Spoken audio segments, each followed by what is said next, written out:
Crazy conspiracy theories that turned out to be true. Crazy conspiracy theories that turned out to be true.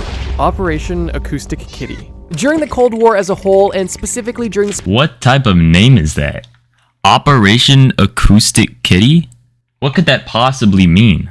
Spy craze, the US government invested a lot of money into unique intelligence collection methods. One of the more interesting examples is Operation Acoustic Kitty. This operation had a simple premise and hilariously failed almost instantly. And it's for that reason that I wanted to discuss it first. Essentially, the plan behind this operation was that the US government was going to gather cats, train them, and then implant recording devices within these cats so that they could passively record any intelligence. And these cats would be trained to specifically hang out around sensitive areas. For example...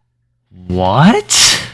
So they'd put audio audio recording devices in or on cats and then have the cats hang around like areas that are shady?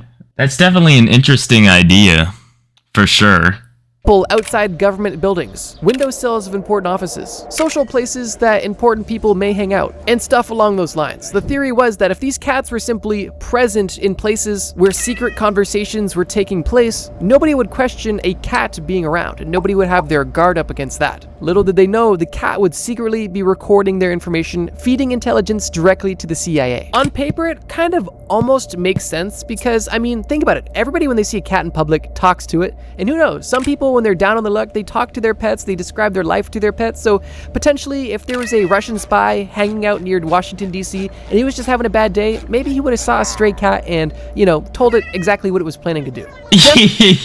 Exactly. Like, do you think that was the plan? Is that some spy would see the cat and be like, "Oh, that's such a cute cat. Let me tell it all my secrets and how I plan to overthrow the government," or some shit. I feel like this plan just wouldn't work at all. And also the amount of like recordings you have to go through and how long that would take, unless if they have like a specific system that, you know, it pings them when like a certain word is said or something, like certain words. I don't know. I feel like there's a very small likelihood of that actually working, which I guess is why, you know, it didn't really work. But compared to some of the stuff that the US government did during this time, it almost seems extremely rational. Now, this is where things get kind of hilarious, because although the plan was strange but potentially logical, the entire operation almost instantly fell apart when it came to development. For starters, this entire operation cost over $10 million, which, wow, adjusted for inflation in today's currency, is over $80 million. And that's just to train a single cat. Just one cat, mind you. Just one? The majority of this budget... What? No, surely not. $80 million for a single cat, for a single one of these cats to train it? No, there's no way. That had to be for the whole thing, right? There's no way that was for a single cat. What are you spending the money on? How do you spend that much money on a cat? You gotta get the audio recording device, that's probably expensive, right? Then you train the cat. What else? You buy a trainer, I guess, to have it be in specific areas, and you get the audio recorder. What the fuck else do you need? I mean, surely there's something else, but like, I just don't understand how that all adds up to 80 million? What? Budget went towards developing the specific recording device that could be implanted within the cat, as well as developing the proper surgical techniques to perform the implant of this recording device into the cat. And then finally, the rest of the budget went into directly training this cat. Now, on a serious note though, I can only imagine how many cats died during the research and development of this entire ordeal. So, moment of silence for those cats. But oh, that's true. Because they were putting like the audio recording devices in the cats. So, like, if they messed up, the cat died. So we don't know how many, you know. That's sad. We don't know how many, you know, it didn't really work out. And, you know, the cat is no longer with us.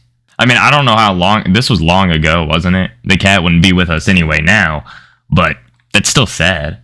But back to the implantation, the government didn't just implant a recording device into these cats. They also tried to make a half cat, half cyborg machine because the CIA realized that these were just cats with microphones in them and they needed more assistance. So is this where the $80 million is starting to come in at? Is the cat cyborg that they tried to make? I guess that has to be where most of the budget is from. A cat cyborg. To be better equipped spies. So not only did they implant recording devices into these cats, but they also implanted the equivalent of wires and batteries within these cats to help make them more attentive. And the reason why they actually did this was because during testing and training, initially they realized that these cats were not going to be helpful spies. And quite often during long days of training, the cats would simply get bored and either go and sleep or go and eat mid-testing. And that was something that the CIA didn't appreciate. So every time that their test cat would become unfocused and do something that a normal cat would do, they decided to implant another wire to hopefully reprogram the cat's brain to make it a better spy. But even with all of these hiccups, the CIA decided. So they put something in the cat, like they put like a wire in the cat to make it so it wouldn't want to, or it wouldn't like go eat or rest or anything. Dude, that's messed up. You can't just do that. Yeah, they're literally making these cats just cyborgs. To do some real-life field testing with their new cat spy, as they figured if they invested this much, they might as well at least try it. And it was at that point, after the CIA spent nearly $10 million on a single cat, that they took this cat to a park, where they released into a park with the intention of having the cat overhear a conversation between two men that they planted on a park bench. The CIA had a surveillance van beside the park where it was monitoring the entire situation, and upon this first test, the cat did not walk up to the park bench or hang out around any people at all. The cat essentially was dropped into the park, walked forward, and then walked directly into oncoming traffic and died. And with the untimely... What?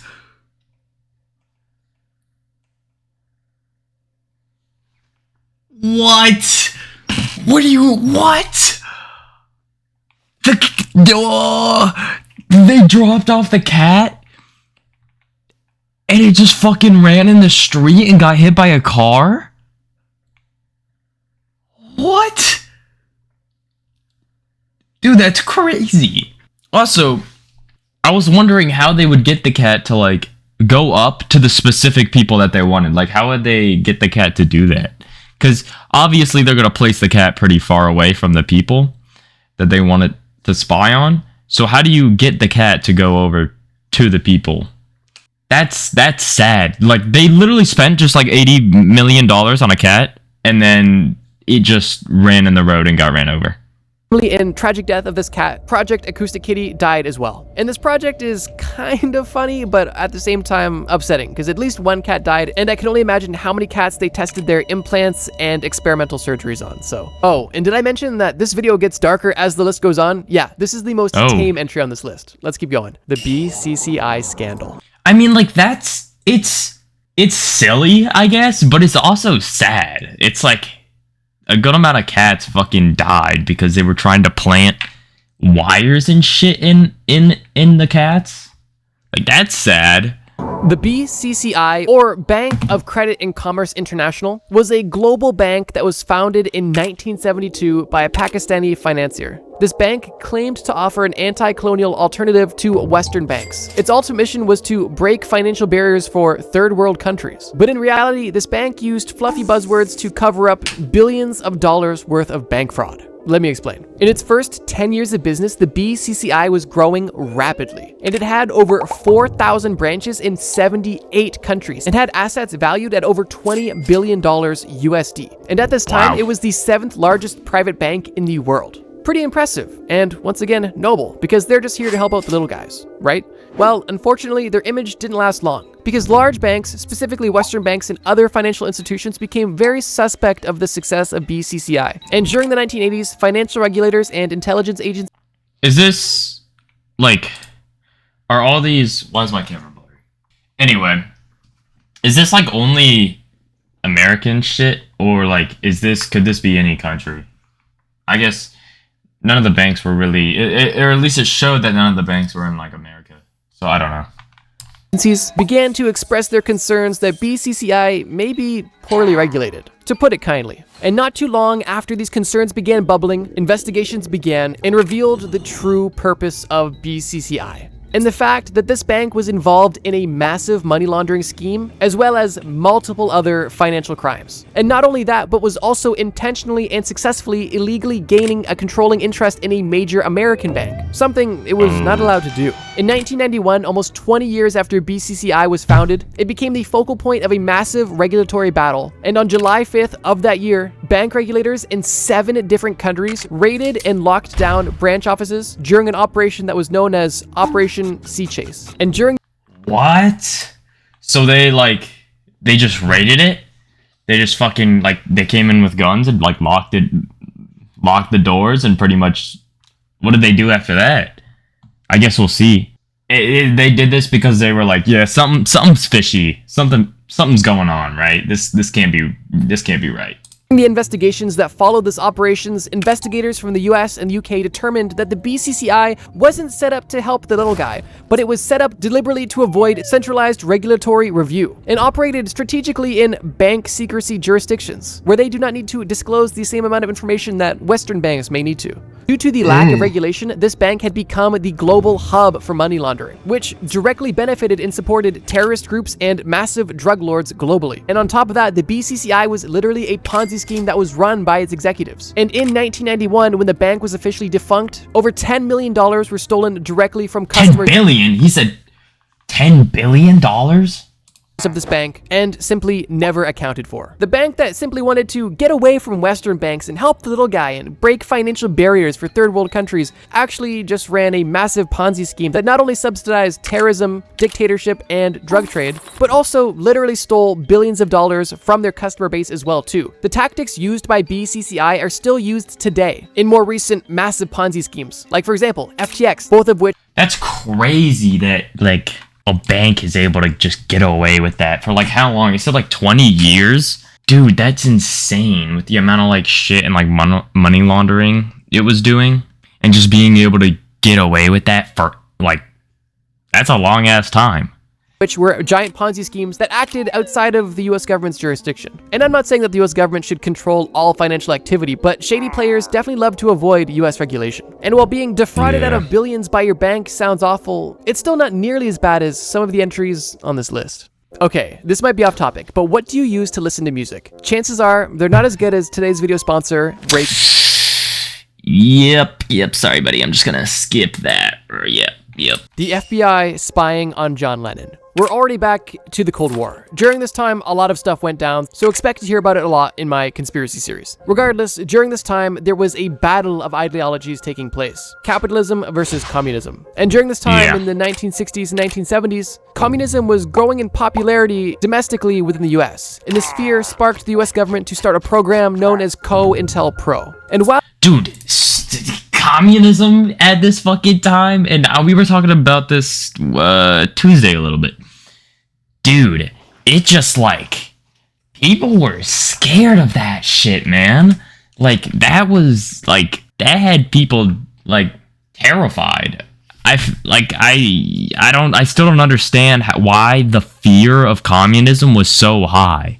Yeah, obviously you don't want communism to fucking take over your country, but is it that likely that fucking spies are coming in? They were that scared, and they were pretty much yeah, spies are coming in and they're trying to promote communism and all that shit. That's crazy to me how scared people were, and all the different programs and shit that the government used to try to combat that. Well, I could make an entirely separate video only describing the happenings of COINTELPRO. I thought I would give a brief description and focus on one of the unique happenings. Specifically, the reason why they spied on John Lennon and other celebrities at the time. The US government saw the growing popularity of communism as a domestic threat that was set on destroying the country from within. And because of this, they thought the best course of action was to spread negative propaganda against those sharing communist ideologies. One of the more famous examples of this was John Lennon. specifically when he moved to the US in the 1970s.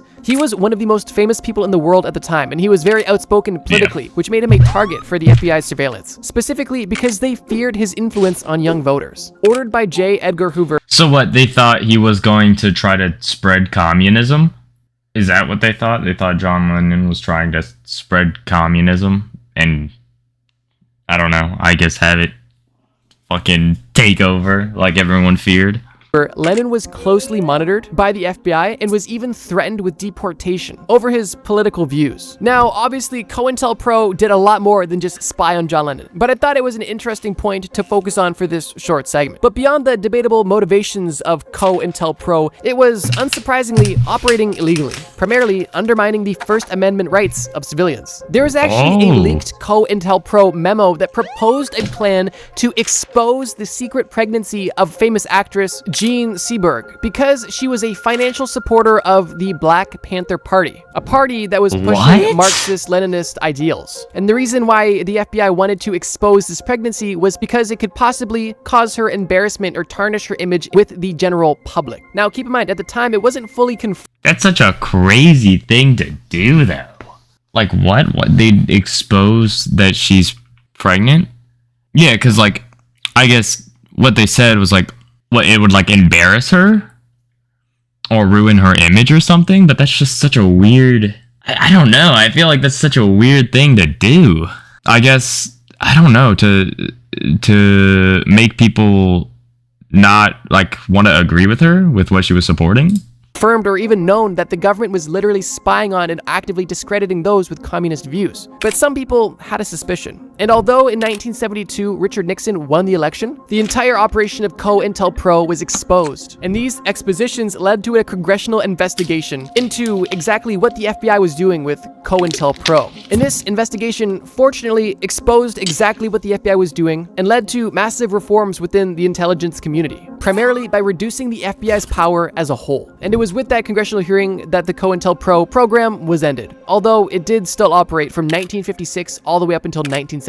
Damn. So yeah, COINTELPRO operated for almost 20 years. That's a long ass time. Specifically spying on influential people who shared communistic views. And while one notable example is the fact that they spied on John Lennon and tried to have him deported, and maybe did other things, this entire operation actively spied and discredited hundreds of people, and then some. The CIA. So it was not just John Lennon. It was like a bunch of people that like are famous people that might have shared communistic views.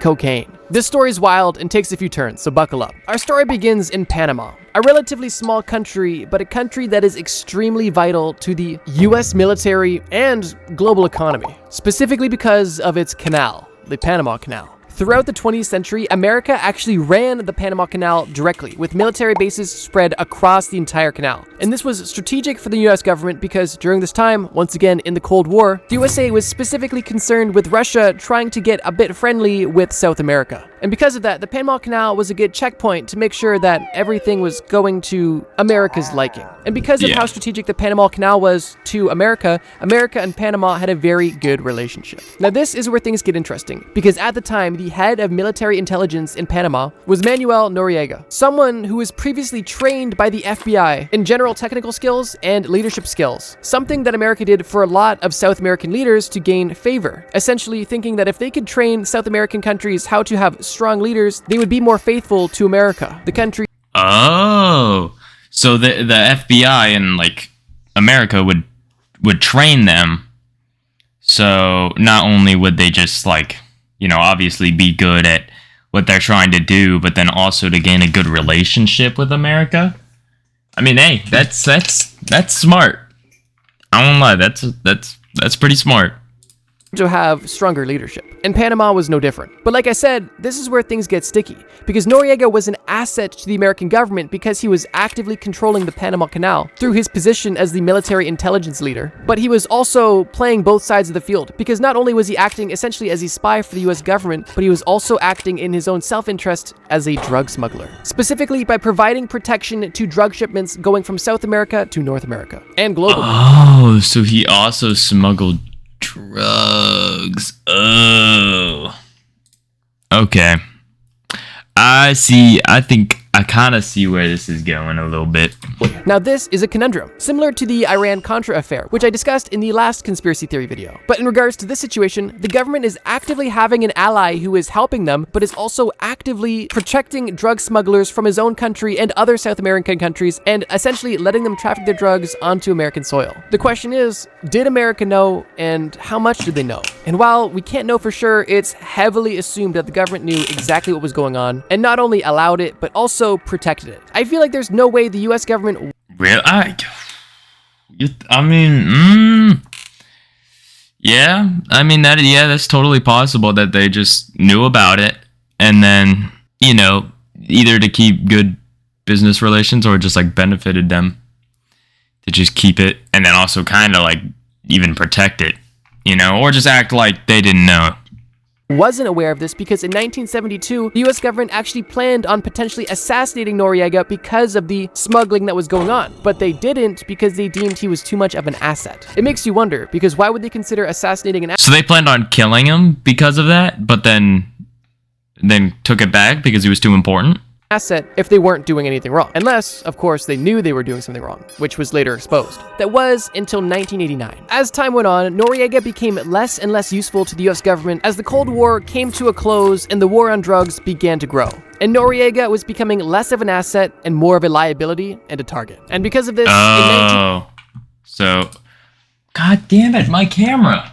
So he was becoming more of like a liability because, you know, they didn't really need him to help control the canal anymore, and then the war on drugs was becoming more of an issue, and he was kind of, you know, helping that, or kind of like, you know, he was contributing to the whole war on, or the I can't fucking speak right now. He was contributing to the whole like drugs getting into America. So, well, are they gonna assassinate him now? The US government liberated Panama to relieve it of its dictator, Manuel Noriega, which is ironic because this is the exact same person that the US government was subsidizing, essentially. And not only that, this liberation was ordered by the president at the time, George H.W. Bush, who was also previously the head of the CIA, the agency that literally had Noriega on salary. Anyways, Noriega was eventually caught after a pretty bloody battle that happened in Panama, and the rest is history. The US government allowed a drug-dealing dictator to have full control of Panama because he was helpful in providing intelligence to the US government. But once the US government didn't require this intelligence anymore, and this military dictator got a bit too much power, the US government decided that it was the perfect time to liberate Panama once it was convenient for them. I mean, that's kind of shitty, but it makes sense, you know. You gotta do what you gotta do, I guess. But there's definitely probably better ways to handle that. Makes you wonder. And somehow, we still have more to discuss. The false positives scandal. This case is truly disturbing and actually doesn't involve the US government. It's not a mystery or a conspiracy that some South American countries struggle with dangerous groups typically associated with drugs, gaining power and influence typically via violence. Naturally, the government wants no opposition to power, and besides this, they definitely don't want people terrorizing their own citizens. And it's for that reason that the Venezuelan and Colombian governments began fighting against these groups. Specifically, in this example, the Colombian government was fighting guerrilla forces of the FARC and the ELN, two of the primary groups fighting against the Colombian government starting as early as 1964. But this conspiracy actually has nothing to do with these insurgency groups and has everything to do with the Colombian military. While these internal conflicts were happening, some members of the Colombian military decided that it would be a bright idea to, instead of finding and defeating their enemy, they could simply find and defeat vulnerable people and display their bodies and count those kills as success. What? So what, they kill just citizens or just like random people that really had nothing to do with it, and then just be like, yeah, don't worry, boss, we got them, they're all gone. What? Why did they do that? Were they scared for their own safety? Like they were like, oh, this is kind of dangerous, I don't know, man, let's just kind of... Or were they just fucking lazy as shit? Or was it something else, and there's like a deeper side to it, you know what I mean? for their movement. If I'm being vague, let me make it extremely clear. Members of the military and even civilians would lure typically poor or mentally impaired civilians to remote parts of the country, offering them work, saying, hey, do you want to work here? There's a work opportunity. And instead of there being a work opportunity, the military would then kill these people and present their bodies to the authorities saying, hey, look at all these opposing forces that we killed. We're doing a really good job fighting the war on drugs, the war on terror. You should give me a promotion. You should give me other benefits. And this wasn't a... Oh. So they would do that to show that they're like doing good at their job, and they would use it to their benefit and be like, hey, why don't I get a raise and get some other benefits, right? But they were just killing fucking like homeless people and shit like that. That's messed up. One-off case. This was something that actively took place for many years. And in 2021, the jurisdiction of How many years are we talking? Are we talking like a decade or two, or like more, or like, 3 years? Peace in Colombia reported the total number of victims to be over 6,400 people between 2002 and 2000. That's 6,400 just innocent people that fucking died. That's insane. Just so fucking other people could be like, hey, we're doing a good job. Can we get some more benefits? 2008. Just that 6-year span. Wait, sorry, what was the... people. Okay, it was 6 years. 2002 and 2008. Just so that it wasn't 6-year span. They also believe that there was over 10,000 victims between the years of 2002 and 2010. But keep in mind, there was investigations into these practices going back as early as 1988. So the total confirmed number could be way higher. This is honestly So this was happening beforehand. Like, this wasn't just that 6-year time period. This was happening beforehand, but that's a little more like rough and shaky on exactly what was going on. Insane to think that these military members were not focused on fighting the enemy that they had. They would simply murder innocent civilians to inflate their success, for them to feel like they're doing a good job and hopefully get a few more bucks. Insane. Bayer spreading HIV. If the name Bayer instantly doesn't ring a bell, then the name aspirin definitely should. And this is another conspiracy that actually has nothing to do with the American... Were they putting HIV in their like medicines and shit? In aspirin? Holy fuck. government or any government at all. But it's likely one of the most horrific examples of a conspiracy that took place in the private sector. Bayer is a German pharmaceutical giant, and like I mentioned, is most known for aspirin. However, Bayer faced a massive scandal in the 1980s when one of its subsidiaries, Cutter Biology, was producing blood clotting products. Now, obviously, producing medicine and medical products is not a conspiracy or a crime. So what did they do? Well, here's the deal. The blood clotting products that they were making to help hemophiliacs actually ended up infecting thousands of hemophiliacs with HIV. This happened because... You think that's like they purpose? That had to be like an accident, right? Like they didn't purposefully do that, right? It's just they fucked something up and now just people who were using it just got HIV. Like they didn't... I don't think they purposely put that in there, right? Because that wouldn't, like, I don't see any benefit to that at all. That would just hurt them. Because the blood clotting product that Cutter Biology was developing required blood from donors in order to be made. And Cutter Biology was using blood from high-risk donors in order to save money when producing this product. And surprise, surprise, some of this blood that they were selling at scale was contaminated with HIV. And because of this, many hemophiliacs who were taking Bayer's medication were unknowingly diagnosed with HIV. This by itself is disturbing and truly upsetting, but it doesn't quite end there. Because there was already so many questions, like why are they using high-risk blood in something that is literally going to be affecting somebody's blood? And how do they not consider this being an outcome if they knew that they were using high-risk blood? Exactly, like how did this even happen? Like how did... Like, surely there's precautions they have to take so this just doesn't happen. Once this product was exposed for contaminating innocent people with HIV, the US government instantly demanded that Bayer stop selling its products within the US, which it did. Although, at this point, thousands were already infected. And while Bayer did stop selling in the US, they didn't stop selling elsewhere. Bayer actually developed a... So they stopped selling in the US, but people all around the world kept getting it? Dude, I'd be pissed. I'd be pissed, dude. Oh my god.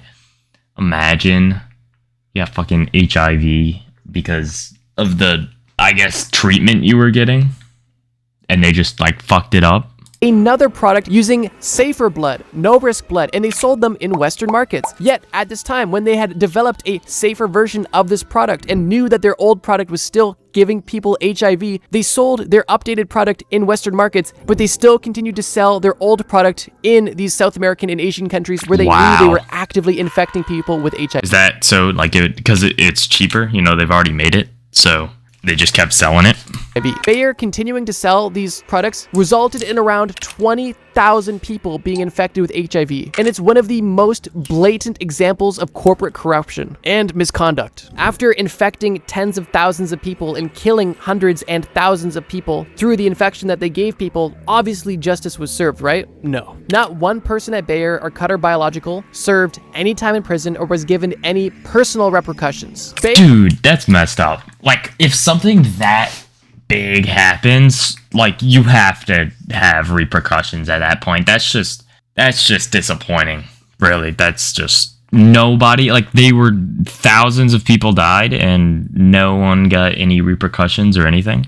Bayer, as a corporation, paid a $600 million settlement, which was brought by thousands of American hemophiliacs, although that only gives some money to some Americans that were affected. Although the number sounds big, it's truly a slap on the wrist for killing thousands of people and profiting on it too. Isn't that a happy note? I told you this video didn't have a happy ending. Oh yeah, That's and crazy. I literally forgot to emphasize this point. Bayer infected over 20,000 people, but these people didn't know that they were infected and went on to infect thousands of others, and then those people infected others, and especially in these underdeveloped... So it just kept spreading and spreading because they didn't know they had it. Oh my god. countries where these drugs were being sold, testing was low, education was low, so they could have very well infected hundreds of thousands of people. Like I mentioned in the last video, there is so many more crazy conspiracies that turned out to be true, and I can't cover them all in one video. So if you guys enjoyed this part 2 and want me to continue the craziest conspiracy theories that turned out to be true series, wow, that's a mouthful, please leave a comment below telling me that you want part 3. And while I'm busy working... That's crazy. That was a good video, though. I'll give that a like. That last one was crazy.